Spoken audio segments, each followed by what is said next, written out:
벗은 몸으로 그녀의 위에 올라탔을 때 모든 후회와 두려움이 황홀함으로 변했습니다. 차가운 스웨덴의 겨울밤, 그녀의 맨살은 놀랍도록 뜨거웠어요. 낯선 나라, 낯선 여인의 침대 위에서 모든 이성이 무너져 내렸죠. 우리 사이의 언어는 필요 없었습니다. 몸짓만으로 충분했으니까요.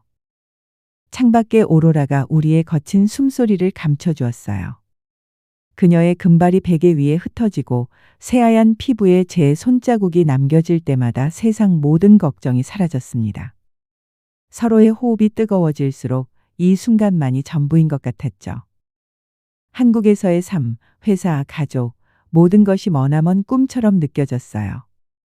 그럼 지금부터 충동적인 여행길에 만난 이방인과 하룻밤의 실수로 인생이 완전히 뒤바뀐 한 남자의 이야기를 시작하겠습니다. 지루했어요. 매일 반복되는 일상이 너무나 지루했습니다. 서울 강남의 고층 빌딩 숲에서 월요일부터 금요일까지, 가끔은 주말까지 컴퓨터 앞에 앉아 숫자와 그래프만 바라보는 생활. 그것이 제 인생의 전부였죠. 태준이라는 이름으로 32년을 살아왔지만 정작 나 자신에 대해 아는 것이 무엇인지 의문이 들었어요. 회사에서는 김대리, 친구들에게는 그저 태준이, 부모님에게는 우리 아들이라는 이름표만 달고 살아왔으니까요. 창밖으로 보이는 잿빛 하늘이 제 마음과 닮아 있었습니다. 모니터 화면에는 완성해야 할 분기 보고서가 켜져 있었지만 손가락은 다른 탭을 클릭했어요. 북유럽 여행 블로그였죠. 푸른 하늘, 끝없이 펼쳐진 초록 숲, 붉은색 목조주택, 그리고 맑은 호수. 스웨덴의 시골 마을 사진이 제 눈을 사로잡았습니다. 평소 여행이라고 해봐야 제주도나 동남아 패키지 여행이 전부였던 저에게 북유럽은 너무 멀고 낯선 곳이었어요. 하지만 그 낯설미 저를 끌어당겼습니다. 가볼까? 순간적인 충동이었어요. 하지만 그 충동이 너무나 강렬해서 저도 모르게 항공권 사이트를 열었습니다. 마우스 커서가 결제하기 버튼 위에서 떨리고 있었어요. 심장이 빠르게 뛰었죠. 두려움과 설렘이 뒤섞인 기분이었습니다. 클릭했어요. 다음 순간 휴대폰에 결제 완료 메시지가 도착했습니다. 인천에서 스톡홀름까지의 편도 항공권. 출발일은 다음 주 월요일이었죠. 갑작스러운 결정에 저 자신도 놀랐지만 오랜만에 느껴보는 설렘이 좋았어요. 부장님 앞에서 갑작스러운 휴가를 요청했을 때 그의 표정은 마치 제가 외계인이라도 된 것처럼 변했습니다. 5년 동안 단 한 번도 휴가를 제대로 써본 적 없는 모범 사원이 갑자기 2주 휴가를 달라니요. 그래도 그동안 쌓아온 신뢰 덕분에 승인을 받을 수 있었어요. 부모님께는 전화로 알렸습니다. 걱정하는 어머니의 목소리가 수화기 너머로 들려왔지만 제 결심은 확고했어요. 32년 동안 한 번도 제 의지로 큰 결정을 내려본 적이 없었으니까요. 이번만큼은 다르게 살고 싶었습니다. 짐을 싸는 동안 이상한 기분이 들었어요. 마치 지금까지의 제 삶을 정리하는 것 같았죠. 여권, 충전기, 옷 몇 벌, 세면도구, 그리고 덤으로 오래된 필름 카메라를 넣었습니다. 대학 시절 취미로 사진을 찍곤 했었는데 취업 후에는 잊고 살았던 취미였어요. 비행기에 오르는 순간 가슴이 두근거렸습니다. 창밖으로 보이는 서울의 풍경이 점점 작아지더니 이내 구름 속으로 사라졌어요. 마치 지금까지의 제 삶도 그렇게 뒤로 사라지는 것 같았습니다. 12시간의 비행 끝에 스톡홀름 공항에 도착했어요. 북유럽의 공기는 서울과 달랐습니다. 더 차갑고 더 깨끗하고 더 신선했죠. 깊게 숨을 들이마시니 머릿속이 맑아지는 느낌이었어요. 공항에서 렌터카를 빌렸습니다. 처음에는 대중교통을 이용할 생각이었지만 블로그에서 본 진짜 북유럽의 모습은 도시가 아닌 시골에 있다고 했으니까요. 지도 앱을 켜고 북쪽으로 향했어요. 운전대를 잡은 손이 떨렸습니다. 한국과 반대되는 좌측 운전이라 적응하는데 시간이 걸렸어요. 도시를 벗어나자 넓은 도로가 나타났고 양옆으로는 끝없는 숲이 펼쳐졌습니다. 가끔씩 붉은색 목조주택들이 숲 사이로 보였어요. 계속 북쪽으로 달렸습니다. 블로그에서 본 달라르나 지방의 작은 마을을 찾고 있었어요. 구글 지도에도 정확히 표시되지 않는 작은 마을이라고 했습니다. 그래서 그런지 내비게이션도 점점 혼란스러워하는 것 같았어요. 이 길이 맞나? 몇 시간이 지나자 도로는 점점 좁아졌고 아스팔트 대신 자갈길이 나타났습니다. 주변에는 집 한 채 보이지 않고 울창한 숲만 있었어요. 해가 서서히 기울기 시작했고 마음속에 불안함이 자라났습니다. 그때 커브길을 돌자 작은 마을이 눈앞에 나타났어요. 꿈에서 본 것처럼 익숙한 풍경이었습니다. 팔룬 레드라고 부르는 붉은색으로 칠해진 목조주택들이 호수를 둘러싸고 있었어요. 마치 동화 속 한 장면 같았죠.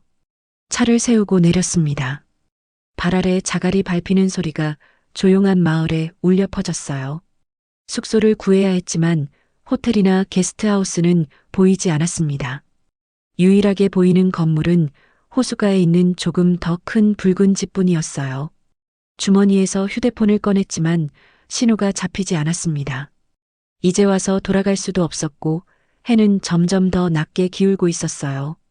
깊은 숨을 내쉬고 붉은 집을 향해 걸음을 옮겼습니다. 문 앞에 서자 갑자기 두려워졌어요. 낯선 나라, 낯선 마을, 그리고 낯선 집. 제가 지금 무슨 짓을 하고 있는 건지 의문이 들었습니다. 하지만 이미 여기까지 왔으니 돌아갈 수는 없었어요. 조심스럽게 문을 두드렸습니다. 잠시 후 문이 열렸고 제 앞에는 금발머리의 여성이 서 있었어요. 파란 눈동자가 저를 호기심 어린 시선으로 바라보았습니다. 헤이. 그녀가 스웨덴어로 말했어요. 안녕하세요. 혹시 영어를 하시나요? 제가 어색하게 물었습니다. 그녀는 미소를 지었어요. 네, 조금이요. 무슨 일이신가요? 저, 길을 잃은 것 같아요. 숙소를 찾고 있는데. 그녀는 잠시 저를 바라보더니 문을 활짝 열었습니다. 들어오세요. 이 마을에는 호텔이 없어요. 하지만 제 집에 빈 방이 있습니다. 순간 망설였지만 다른 선택지가 없었어요. 그리고 그녀의 따뜻한 미소가 믿음직스러워 보였습니다.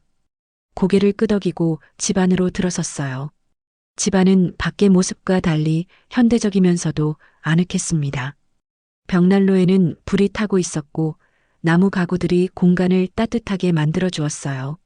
창문 너머로는 호수가 붉은 석양을 반사하고 있었습니다. 제 이름은 아스트리드예요. 그녀가 자신을 소개했습니다. 김태준입니다. 한국에서 왔어요. 저도 답했죠. 그녀는 차를 내어주었고 방을 안내해 주었습니다. 2층에 있는 작은 방이었지만 창문으로 호수가 내려다 보였어요. 창가에는 작은 책상이 있었고 침대 옆에는 작은 책장이 있었습니다. 편하게 쉬세요. 저녁은 30분 후에 준비될 거예요. 아스트리드가 말했습니다. 혼자 남겨진 방에서 창밖을 바라보았어요. 서울에서는 결코 볼 수 없는 풍경이었습니다. 도시의 빌딩 숲이 아닌 진짜 숲, 그리고 호수. 마치 다른 세계에 온 것 같았어요. 작은 가방을 열어 짐을 풀었습니다. 필름 카메라를 꺼내 창가에 두었어요. 내일부터 이 아름다운 풍경을 담아야겠다고 생각했습니다. 저녁 식사는 단순했지만 맛있었어요. 아스트리드가 직접 만든 스웨덴 전통 요리였습니다. 대화는 서툴렀지만 그녀의 영어와 제 영어가 만나 어색하게나마 소통할 수 있었어요. 그녀는 28살이고 이 집은 할머니에게서 물려받았다고 했습니다. 마을 사람들은 대부분 노인들이고 젊은 사람들은 도시로 떠났다고 했어요. 그녀는 왜 남았냐는 제 질문에 그저 미소로 답했습니다. 식사 후 아스트리드는 집 뒤편에 있는 작은 사우나를 보여주었어요. 스웨덴 사람들에게 사우나는 일상이라고 했습니다. 그날 밤 따뜻한 사우나에서 피로를 풀고 편안한 침대에 누웠어요. 다음 날 아침 일찍 일어나 호수 주변을 산책했습니다. 카메라에 담기 어려울 정도로 아름다운 풍경이었어요.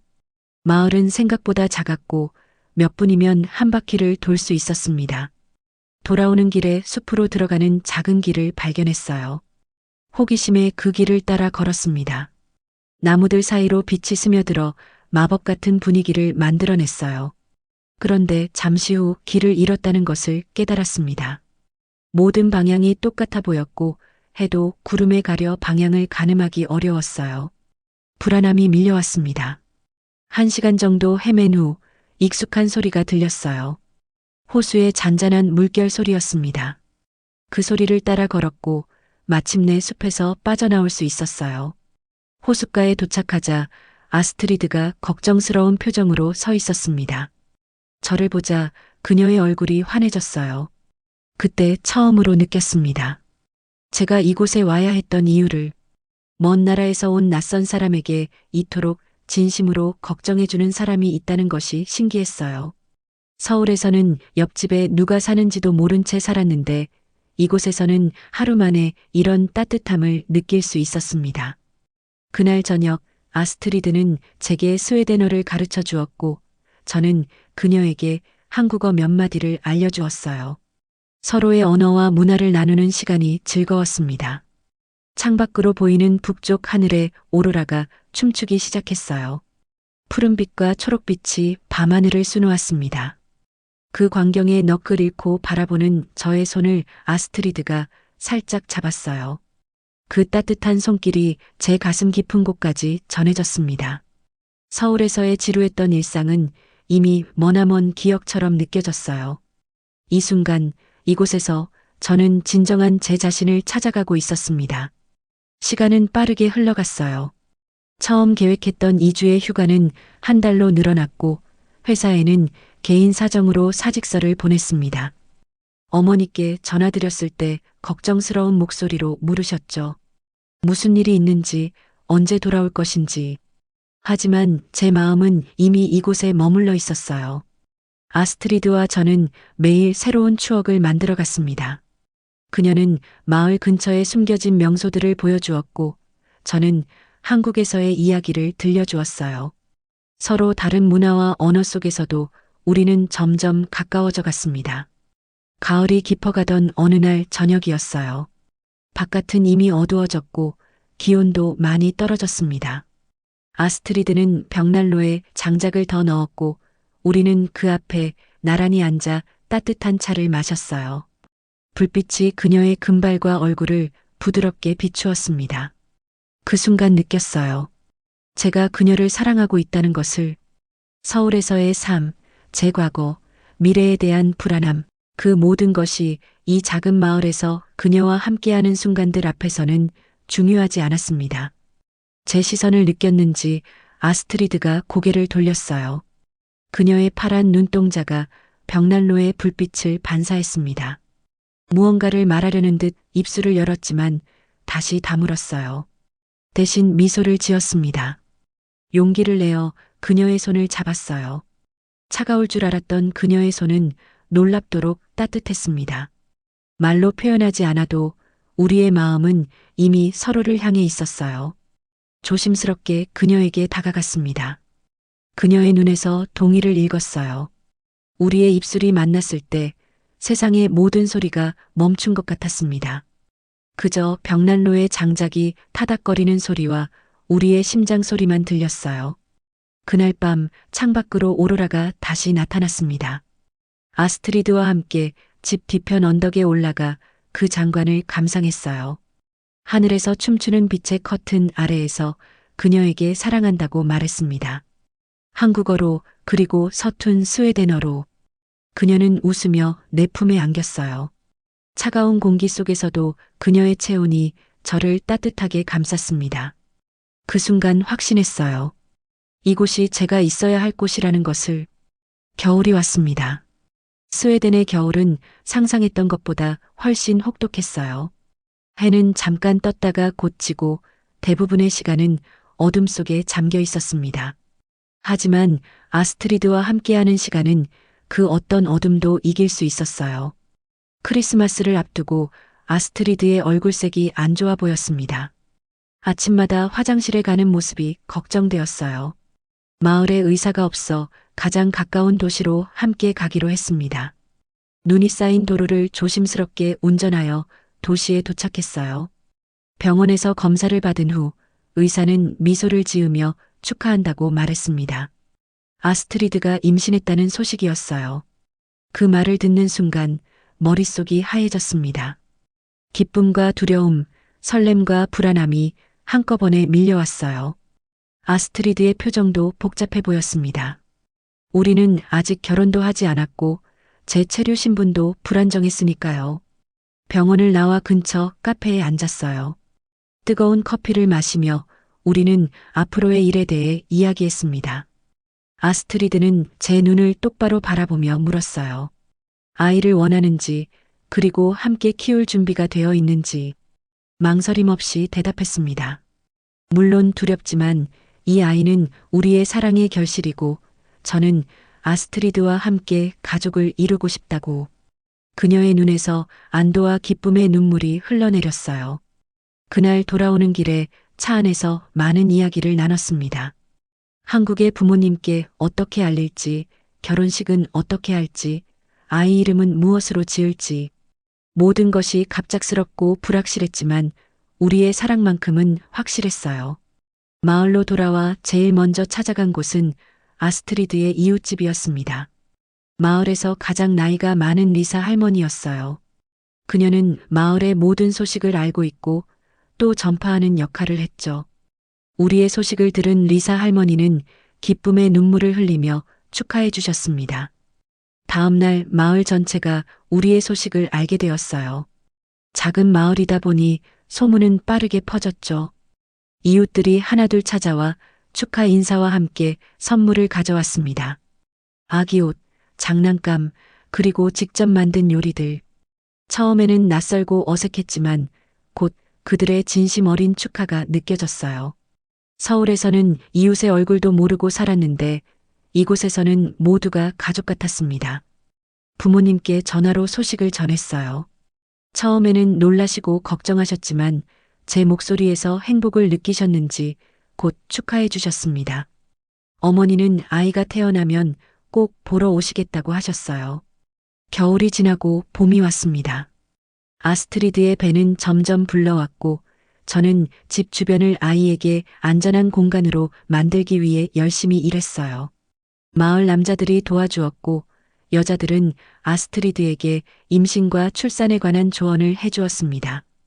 여름이 시작될 무렵 우리는 작은 결혼식을 올렸어요. 마을 중앙에 있는 오래된 교회에서였습니다.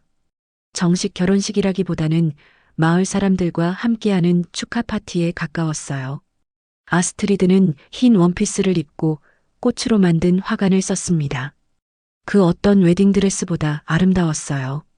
제 부모님은 오지 못했지만 영상통화로 결혼식에 참여하셨습니다. 어머니는 화면 너머로 눈물을 흘리셨고 아버지는 묵묵히 고개를 끄덕이셨어요. 그들의 축복이 느껴졌습니다. 파티는 밤늦게까지 이어졌어요. 마을 사람들은 전통 음악을 연주하고 춤을 추고 맛있는 음식을 나눴습니다. 아스트리드와 함께 그들 사이에서 춤을 추는 동안 이제 이 마을이 제 진정한 고향이 되었다는 생각이 들었어요. 여름이 끝나갈 무렵 아스트리드의 진통이 시작되었습니다. 가장 가까운 병원까지는 2시간이 넘게 걸렸기 때문에 마을의 몇몇 여성들이 집에서의 출산을 도와주기로 했어요. 리사 할머니는 예전에 조산사였다고 했습니다. 12시간의 진통 끝에 우리의 첫 아이가 태어났어요. 작고 보드라운 손가락을 가진 딸이었습니다. 그녀가 첫 울음을 터뜨렸을 때 제 눈에서도 눈물이 흘러내렸어요. 세상에서 가장 아름다운 소리였습니다. 아스트리드는 지친 얼굴로도 환하게 웃으며 아이를 품에 안았어요. 그 모습이 너무 아름다워서 숨이 멎는 줄 알았습니다. 제 인생에서 가장 완벽한 순간이었어요. 아이의 이름은 소피아로 정했습니다. 그리스어로 지혜를 뜻한다고 해요. 한국식 이름도 지어주었습니다. 김지혜. 두 문화 사이에서 자라날 우리 아이를 위한 이름이었어요. 소피아가 태어난 후 마을 전체가 축하해 주었습니다. 모두가 아이의 이모, 삼촌이 되어 주었어요. 특히 리사 할머니는 거의 매일 우리 집에 찾아와 아이를 돌보는 법을 가르쳐 주셨습니다. 아이와 함께하는 일상은 쉽지 않았어요. 밤에는 거의 잠을 이루지 못했고, 낮에는 끊임없이 아이의 필요에 응해야 했습니다. 하지만 소피아의 작은 손이 제 손가락을 꼭 쥐었을 때, 그녀가 처음 웃음을 지었을 때, 모든 피로가 눈 녹듯 사라졌어요. 가을이 다시 찾아왔습니다. 창밖으로 단풍이 물든 숲을 바라보며 생각했어요. 1년 전 저는 서울의 회사에서 지루한 나날을 보내고 있었습니다.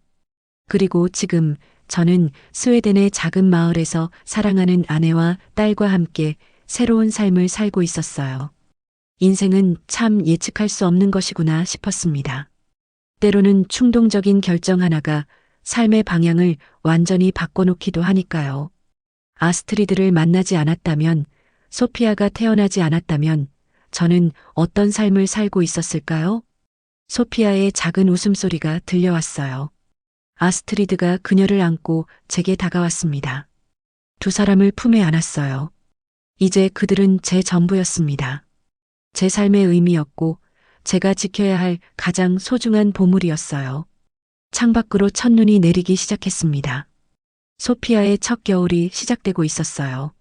아직 많은 도전과 어려움이 있겠지만 우리 가족은 이겨낼 수 있을 거라고 믿었습니다. 함께라면 어떤 겨울도 따뜻하게 보낼 수 있으니까요.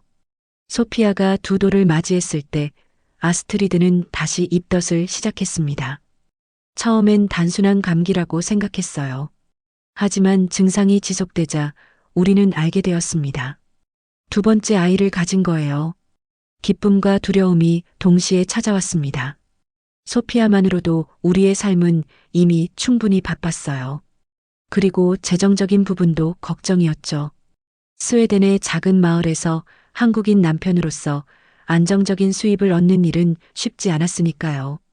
아스트리드는 제 얼굴에 드리운 걱정을 읽었는지 내 손을 꼭 잡았어요. 그녀의 손은 언제나처럼 따뜻했습니다. 눈빛만으로도 서로를 이해할 수 있는 사이가 되어 있었어요. 마을 사람들은 또다시 축하해 주었습니다. 특히 리사 할머니는 더욱 기뻐하셨어요. 그녀에게 아이들은 마을의 미래였으니까요. 대부분의 젊은이들이 도시로 떠난 이 작은 마을에서 새 생명의 탄생은 특별한 의미를 가졌습니다. 소피아는 엄마의 배가 불러오는 것을 신기해했어요. 작은 손으로 아스트리드의 배를 쓰다듬으며 동생에게 말을 걸곤 했습니다. 그 모습이 너무 사랑스러워 가끔 숨이 멎을 것 같았어요. 임신 중에도 아스트리드는 강인했습니다. 소피아를 돌보고 집안일을 하고 마을 활동에도 참여했어요. 하지만 저녁이면 지친 모습으로 소파에 앉곤 했죠. 그 모습을 볼 때마다 가슴이 아팠습니다. 저는 더 많은 일을 해야 했어요. 마을 외곽에 있는 농장에서 일을 시작했습니다. 언어의 장벽이 있었지만 농사일은 손과 몸으로 배울 수 있었어요. 매일 아침 일찍 나가 저녁 늦게 돌아오는 생활이 시작되었습니다. 그리고 밤에는 블로그를 운영했어요. 한국인으로서 북유럽의 작은 마을에서 살아가는 이야기를 글과 사진으로 담았습니다. 처음에는 취미로 시작했지만 점점 팔로워가 늘어났어요. 소소한 광고 수입도 생기기 시작했습니다. 겨울이 다가오자 걱정이 늘었어요. 추운 날씨에 임신한 아스트리드와 어린 소피아를 돌보는 일은 쉽지 않았습니다. 장작을 더 많이 구해와야 했고 식료품도 충분히 비축해야 했어요. 눈이 많이 내리면 마을이 고립되기도 했으니까요. 어느 저녁 집에 돌아왔을 때 아스트리드는 평소보다 더 지쳐 보였어요. 소피아는 보채고 있었고 저녁 준비는 아직 되지 않은 상태였습니다. 하루 종일 농장에서 일한 피로가 쌓여 있던 저는 순간 짜증이 났어요. 왜 집안이 이렇게 정리가 안 되어 있냐고 물었습니다. 평소라면 하지 않았을 말이에요. 아스트리드의 눈에 상처받은 기색이 스쳤지만 그녀도 참지 못하고 소리를 높였습니다. 하루 종일 임신한 몸으로 아이를 돌보는 것이 얼마나 힘든 일인지 모르냐고요. 우리의 첫 번째 큰 다툼이었어요. 서로에게 상처 주는 말들이 오갔습니다. 결국 저는 문을 박차고 나왔어요. 차가운 겨울 공기가 얼굴을 때렸지만 그것보다 더 아픈 것은 마음이었습니다. 마을 외곽에 있는 호수가에 도착했어요. 얼어붙은 호수 위로 별들이 반짝이고 있었습니다. 그제서야 제 행동이 얼마나 어리석었는지 깨달았어요. 아스트리드는 제가 상상할 수 없을 만큼 힘든 시간을 보내고 있었죠. 임신과 육아, 그리고 낯선 나라에서 온 남편과의 생활. 집으로 서둘러 돌아왔어요. 아스트리드는 소피아를 재우고 침대에 누워 있었습니다. 눈가가 붉어져 있었어요. 아무 말 없이 그녀 옆에 누워 품에 안았습니다. 그녀도 저를 꼭 안아주었어요. 때로는 말보다 포옹이 더 많은 것을 전할 수 있다는 걸 알게 되었습니다. 그날 밤 이후로 우리는 더 단단해졌어요. 어려움은 우리를 갈라놓는 것이 아니라 더 강하게 만드는 것임을 깨달았습니다. 저는 더 일찍 귀가하려 노력했고 아스트리드는 제 피로를 이해해 주었어요. 봄이 올 무렵 우리의 둘째 딸이 태어났습니다. 이번에는 도시병원에서 출산했어요. 소피아 때보다는 순산이었지만 아스트리드는 여전히 많은 고통을 겪었습니다. 그녀의 손을 잡고 있으면서도 저는 여전히 그 고통의 일부분도 이해하지 못한다는 것을 알았어요. 둘째 딸의 이름은 엘리노어로 정했습니다. 한국식 이름은 김서연이었어요. 소피아보다 더 작고 조용한 아이였습니다. 태어날 때부터 아스트리드를 닮은 금발이었죠. 소피아는 동생의 탄생에 질투하기도 했지만 곧 자신이 언니라는 사실에 자부심을 느끼기 시작했어요. 작은 손으로 엘리노어의 머리를 쓰다듬는 모습이 너무 사랑스러웠습니다. 집에는 더 많은 웃음소리가 가득했어요. 물론 울음소리도 2배가 되었지만요. 밤에는 번갈아 아이들을 달래느라 잠을 설치는 날이 많았습니다. 하지만 아이들의 작은 손이 제 손가락을 꼭 잡을 때면 모든 피로가 눈 녹듯 사라졌어요. 아이들은 빠르게 자라났습니다. 소피아는 이제 스웨덴어와 한국어를 섞어 사용했어요. 가끔은 문법이 뒤섞여 우리를 웃게 했지만 두 언어를 동시에 배우는 모습이 대단해 보였습니다. 저도 스웨덴어가 많이 늘었어요. 아스트리드와 아이들 덕분이었죠. 하지만 여전히 깊은 대화를 나눌 때는 영어를 사용했습니다. 언어의 장벽은 우리 사이에 더 이상 문제가 되지 않았어요. 마음으로 소통하는 법을 배웠으니까요. 블로그는 점점 더 인기를 얻었습니다. 스웨덴의 한국인 아빠라는 주제로 육아와 이문화 생활에 대한 이야기를 담았어요. 한국 기업에서 광고 제안도 받기 시작했습니다. 농장 일과 병행하면서 블로그에 더 많은 시간을 투자했어요. 하지만 비자 문제는 여전히 해결되지 않았습니다. 관광 비자로 입국한 후 결혼과 아이들의 출생으로 임시 체류 허가를 받은 상태였어요. 영주권을 받기 위해서는 더 많은 서류와 시간이 필요했습니다. 마을의 리사 할머니가 돌아가셨을 때 우리 모두 깊은 슬픔에 빠졌어요. 그녀는 우리 가족에게 제2의 할머니였습니다. 특히 소피아는 며칠 동안 울었어요. 죽음이 무엇인지 이해하기 시작한 나이였죠. 장례식 날 마을 전체가 모였습니다. 스웨덴의 전통 방식으로 진행된 장례식은 한국의 그것과 달랐어요. 하지만 고인을 기리는 마음은 같았습니다. 소피아는 직접 그린 그림을 리사 할머니의 관 위에 올렸어요. 그 작은 손길에 가슴이 아팠습니다. 가을이 깊어가는 어느 날 저녁, 우리 가족은 집 뒤편 언덕에 올라갔어요. 아이들에게 오로라를 보여주고 싶었습니다. 소피아가 태어났을 때는 너무 어려서 기억하지 못했고 엘리노어는 아직 보지 못했죠. 기다림 끝에 하늘에 초록빛 커튼이 드리워지기 시작했습니다. 아이들의 눈이 동그래졌어요. 소피아는 환호성을 지르며 팔을 휘저었고 엘리노어는 조용히 감탄하며 하늘을 바라보았습니다. 아스트리드와 눈이 마주쳤어요. 그녀의 눈에도 오로라가 반사되고 있었습니다. 우리가 처음 만났을 때의 그 밤이 생각났어요. 그때는 단 둘이었지만 이제는 네 식구가 되어 있었습니다. 집으로 돌아오는 길에 소피아가 물었습니다. 우리가 영원히 이곳에 살 것인지. 단순한 아이의 질문이었지만 저와 아스트리드에게는 복잡한 문제였어요. 비자 문제, 생계 문제, 그리고 아이들의 교육 문제까지. 그날 밤 아이들이 잠든 후 아스트리드와 오랜 대화를 나눴습니다. 한국으로 가는 것도 고려해봐야 할지, 아니면 스웨덴의 더 큰 도시로 이사해야 할지, 어느 쪽이든 쉬운 결정은 아니었어요.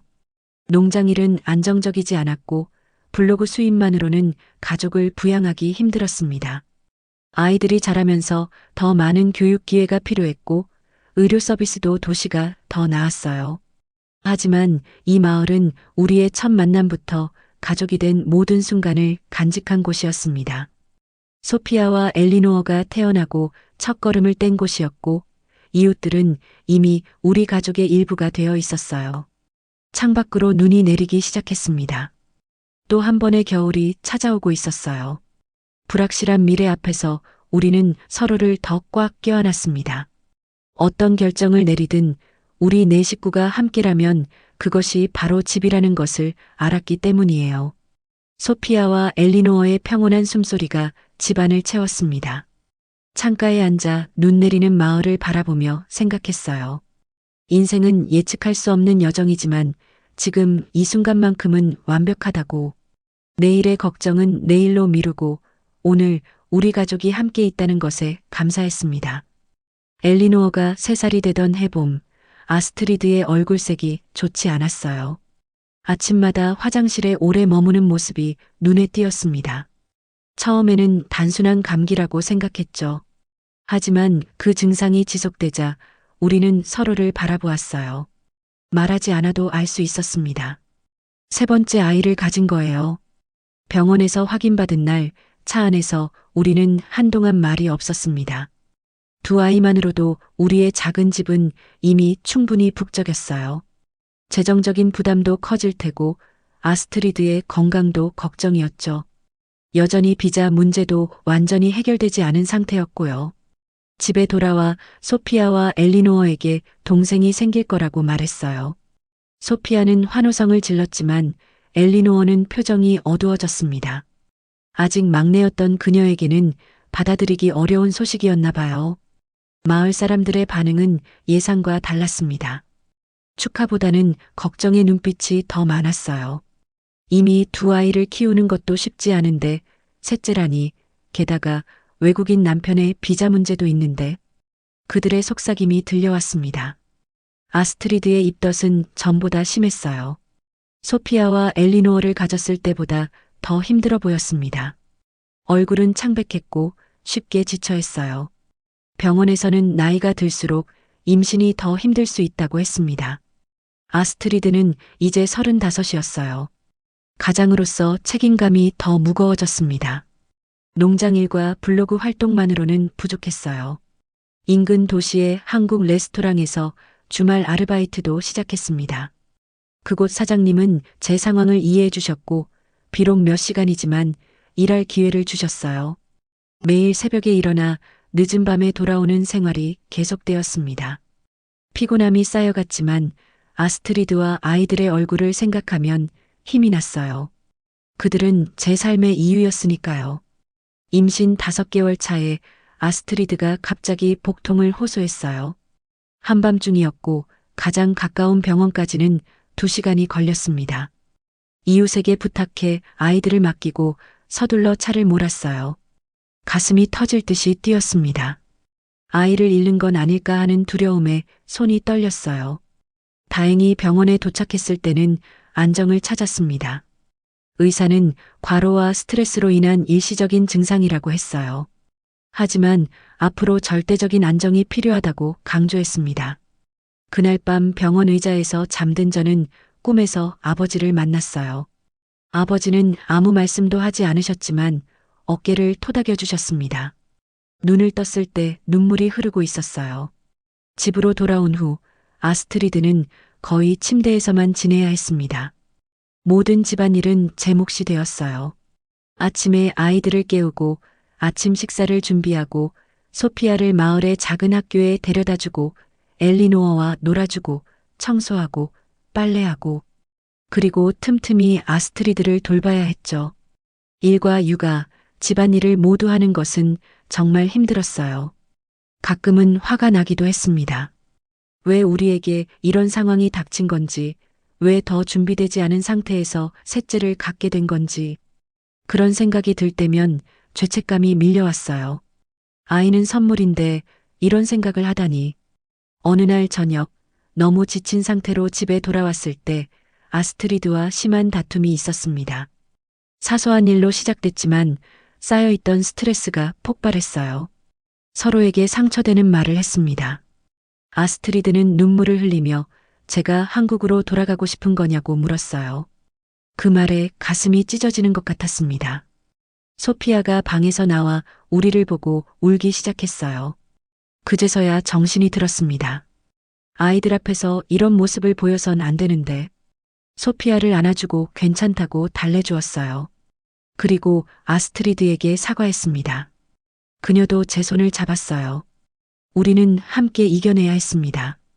임신 7개월 차에 초음파 검사를 받았어요. 의사가 환하게 웃으며 알려주었습니다.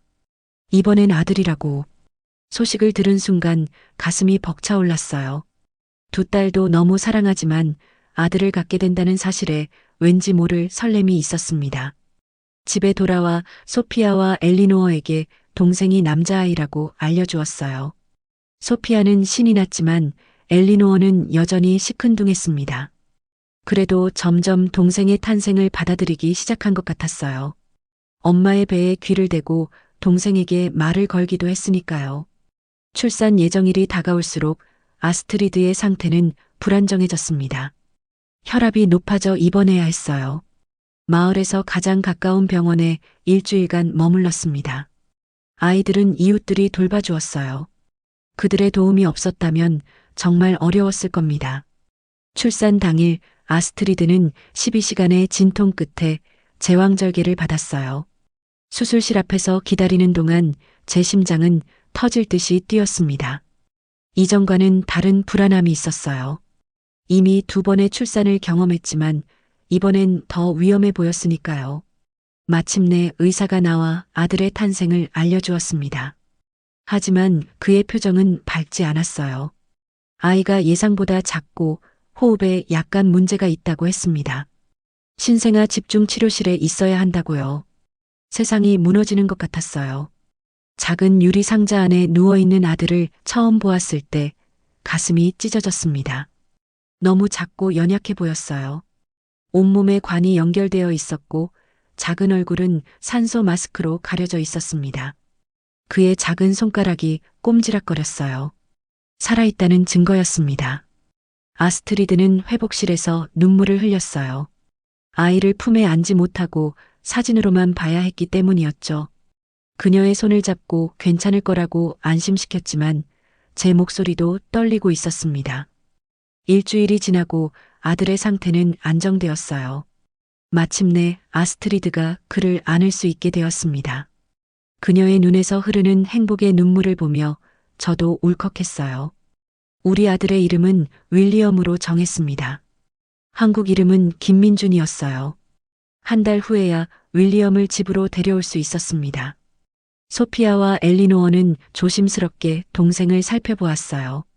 특히 엘리노어는 예상과 달리 동생에게 깊은 관심을 보였습니다. 작은 손가락으로 윌리엄의 뺨을 부드럽게 쓰다듬는 모습에 가슴이 따뜻해졌어요. 5 식구의 생활은 예상대로 바빴습니다. 밤에는 번갈아가며 윌리엄을 돌봤어요. 그는 두 누나들보다 까다로웠습니다. 잘 울고 잘 먹지 않고 잘 자지도 않았어요. 아스트리드는 점점 지쳐갔고 저도 피로가 쌓여갔습니다. 어느 날 저녁 윌리엄이 고열로 아팠어요. 한밤중에 병원으로 달려갔습니다. 다행히 큰 문제는 아니었지만 그 경험은 우리에게 많은 생각을 하게 했어요. 마을에서의 생활이 과연 아이들에게 좋은 것인지, 더 나은 의료시설과 교육 환경이 있는 곳으로 이사해야 하는 건 아닌지.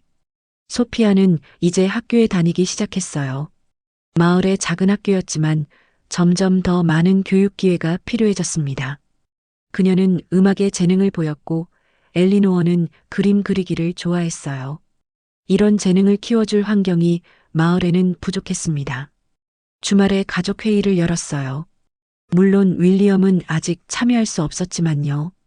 스톡홀름으로 이사할까? 아니면 한국으로 갈까? 각각의 선택에는 장단점이 있었습니다. 소피아는 한국에 대해 궁금해했고, 엘리노어는 여기 있는 친구들을 떠나기 싫어했어요. 아스트리드와 저는 밤늦게까지 이야기를 나눴습니다. 어떤 선택이 아이들에게 최선일지, 우리 가족의 미래를 위해 무엇이 필요한지 쉬운 결정은 아니었어요. 하지만 우리는 합의점을 찾았습니다. 스톡홀름 근처로 이사하기로 했어요. 도시의 편의성과 교육 기회를 누리면서도 완전히 다른 환경으로 아이들을 데려가지는 않는 선택이었습니다. 결정을 내린 후 마음이 가벼워졌어요. 방향이 정해지니 앞으로 해야 할 일들이 명확해졌습니다. 집을 구하고 일자리를 찾고 아이들의 새 학교를 알아보고 많은 변화가 기다리고 있었지만 우리는 함께였으니까요. 윌리엄이 100일을 맞이한 날 작은 파티를 열었습니다. 마을 사람들을 초대해 한국식 100일 잔치를 준비했어요. 아스트리드는 제가 설명해 준 대로 음식을 함께 만들었고 소피아와 엘리노어는 장식을 도왔습니다. 윌리엄은 그날따라 잘 웃었어요. 작은 한복을 입은 그의 모습은 정말 사랑스러웠습니다. 이웃들은 각자의 방식으로 축하 선물을 가져왔고 우리의 이사 소식에 아쉬움을 표했어요. 그들과 함께한 시간은 언제나 소중한 추억으로 남을 것입니다. 그날 밤 아이들이 모두 잠든 후 아스트리드와 함께 현관 앞 그네에 앉았어요. 밤하늘의 별들이 유난히 밝게 빛났습니다. 그녀의 손을 잡으며 생각했어요. 불확실한 미래 앞에서도 우리는 계속해서 함께 걸어갈 것이라고. 예상치 못한 선물처럼 찾아온 윌리엄, 그리고 우리 가족 모두와 함께 스톡홀름 근교로 이사한 지 3년이 지났습니다. 소피아는 10살, 엘리노어는 8살, 윌리엄은 3살이 되었어요. 우리 가족의 일상은 계절마다 다른 색깔을 띠었습니다. 봄이 오면 아이들과 함께 집 근처 공원으로 소풍을 갔어요. 겨우내 얼어있던 자연이 깨어나는 모습을 보며 아이들은 환호성을 질렀습니다. 소피아는 야생화를 모아 작은 꽃다발을 만들었고 엘리노어는 그 꽃들을 그림으로 담았어요. 윌리엄은 그저 푸른 잔디 위를 뒹굴며 웃음을 터뜨렸습니다. 그 순수한 모습을 보며 가슴이 따뜻해졌어요.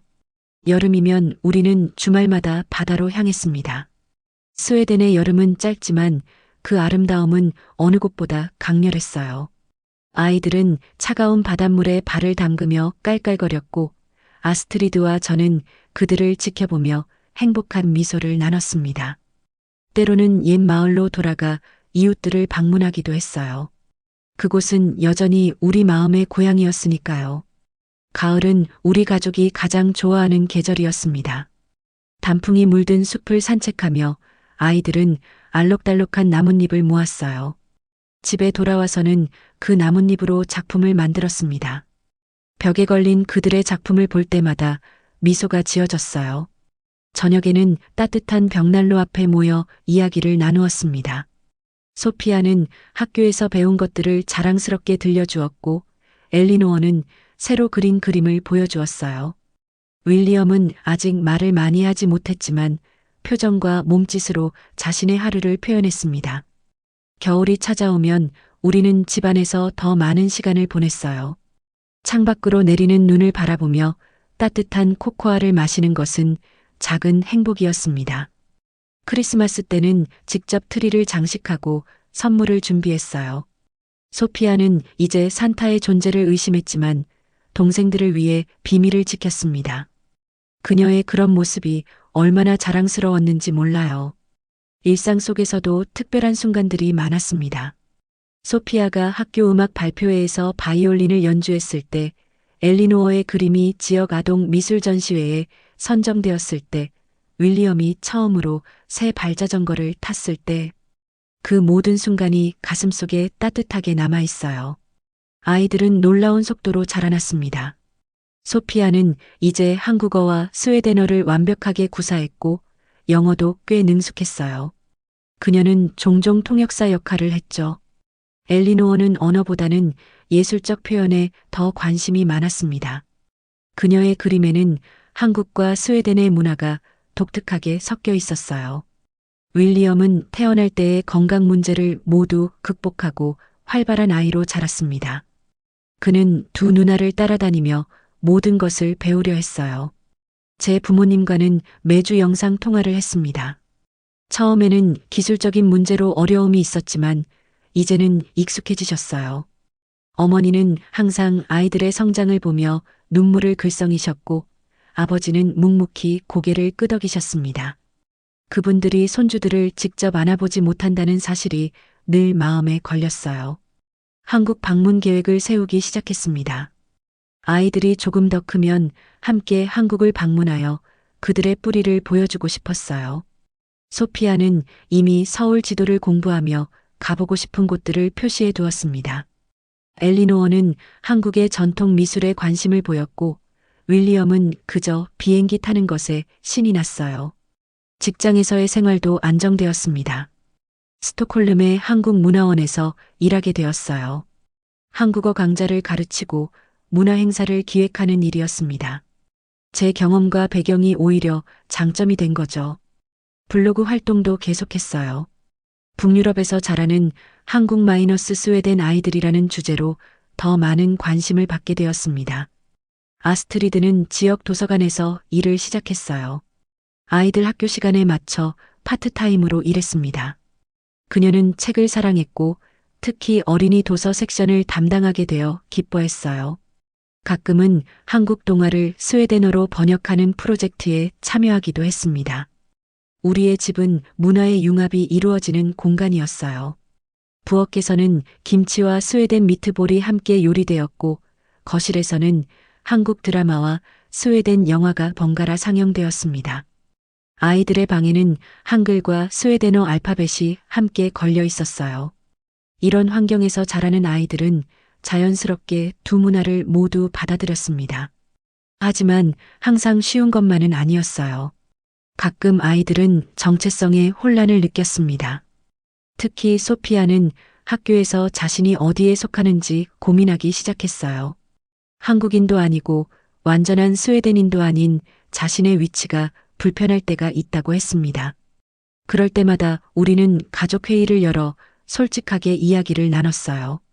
다양한 문화를 이해하는 것이 얼마나 큰 강점인지, 그리고 무엇보다 중요한 것은 가족이라는 것을. 윌리엄의 5번째 생일을 맞아 특별한 여행을 계획했습니다. 우리가 처음 만났던 작은 마을로 돌아가기로 했어요. 그곳에서 오로라를 볼 수 있는 계절이기도 했습니다. 아이들에게 우리의 시작점을 보여주고 싶었어요. 오래된 붉은 집은 여전히 그 자리에 있었습니다. 새 주인이 살고 있었지만 우리를 반갑게 맞아주었어요. 아이들은 호기심 어린 눈으로 집안을 둘러보았습니다. 소피아는 자신이 태어난 방을 보며 감동했고 엘리노어는 조용히 창밖을 바라보았어요. 윌리엄은 이곳이 어떤 의미인지 아직 완전히 이해하지 못했지만 부모의 특별한 장소라는 것은 느꼈는지 평소보다 차분했습니다. 마을 사람들은 우리를 기억하고 있었어요. 특히 아이들의 성장한 모습에 놀라워했습니다. 소피아와 엘리노어는 스웨덴어로 유창하게 대화를 나누었고 윌리엄은 수줍게 웃으며 뒤에 숨었어요. 오래된 친구들과 재회하는 시간은 정말 특별했습니다. 여행 마지막 날 밤 우리는 집 뒤편 언덕에 올라갔어요. 아이들은 오로라를 볼 수 있을지 기대에 차 있었습니다. 처음에는 맑은 하늘에 별만 보였어요. 아이들의 표정이 조금씩 실망으로 바뀌고 있을 때 갑자기 하늘에 희미한 초록빛이 나타났습니다. 점점 더 선명해지는 오로라를 보며 아이들의 눈이 동그래졌어요. 소피아는 감탄하며 자세히 관찰했고 엘리노어는 이 장면을 영원히 기억하려는 듯 눈을 크게 떴습니다. 윌리엄은 환호성을 지르며 팔을 휘저었어요.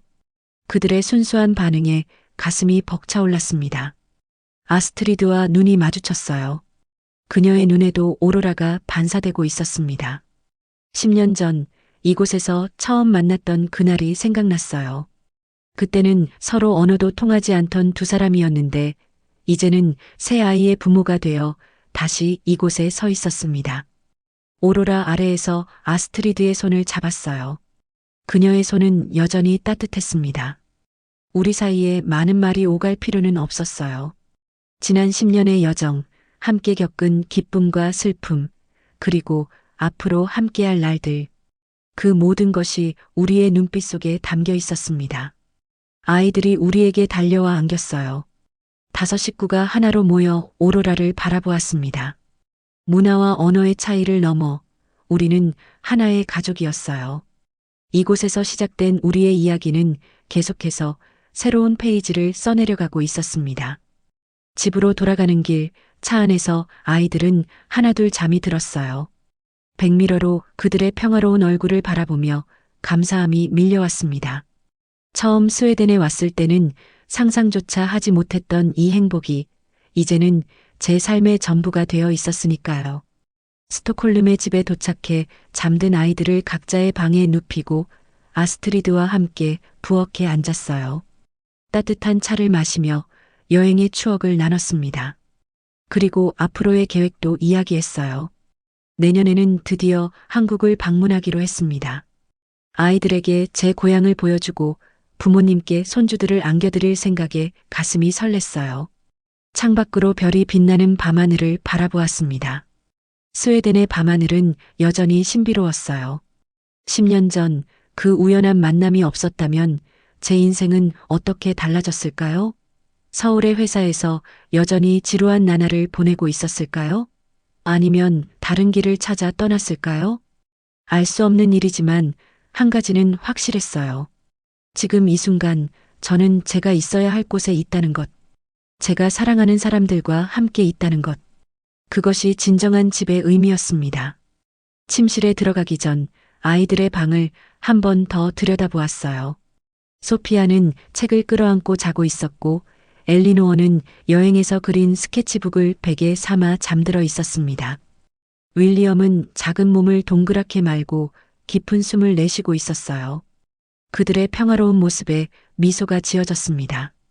내일은 또 다른 하루가 시작될 거예요. 아이들을 학교에 데려다주고 일을 하고 저녁 식사를 준비하고 숙제를 도와주는 평범한 일상. 하지만 그 평범함 속에 특별한 행복이 있다는 것을 알게 되었습니다. 오로라처럼 찬란하게 빛나는 순간들도 있지만 대부분의 삶은 조용히 흐르는 일상의 연속이니까요. 아스트리드의 곁에 누워 그녀의 호흡을 느꼈어요. 10년이 지났지만 여전히 처음 만났을 때처럼 심장이 뛰었습니다. 문화와 언어의 차이를 넘어 우리는 서로를 깊이 이해하고 사랑하게 되었어요. 그리고 그 사랑은 소피아, 엘리노어, 윌리엄으로 이어져 더 풍요로워졌습니다. 잠들기 전 마지막 생각은 감사함이었어요. 이 모든 여정에 감사했습니다. 실수와 후회도 있었지만 그것들이 모여 지금의 행복을 만들어냈으니까요. 내일은 또 어떤 새로운 페이지가 펼쳐질지 기대하며 눈을 감았습니다. 우리 가족의 이야기는 계속될 테니까요. 오로라처럼 아름답게.